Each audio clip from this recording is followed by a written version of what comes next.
aerated mittens valve right here. So this is the drain. I'll show you what it looks like. This isn't glued on yet, but we can take this off. Alright, I got the vent stack off. It's not glued on yet, so I'll finish that when this mini wall is actually built. But for now, I want it to be removable so I can show you the drain. So we have the shower drain here. The P-trap goes in the subfloor, like in the actual trailer a little bit, dips down, so I had room for it.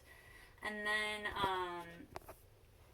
again, the vent for this fixture. Every fixture needs a vent.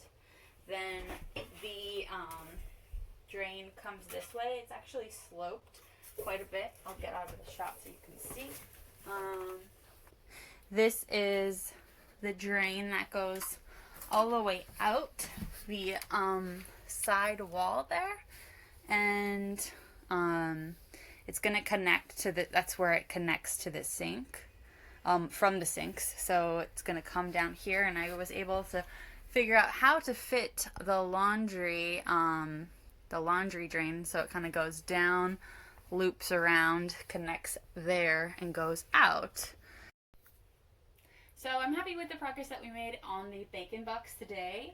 We have just a little bit left of the drain to do, connect it from the sinks to this guy here, and that is our progress in the Bakon Box, working with ABS and creating a sloped subfloor today. So thank you for listening and watching.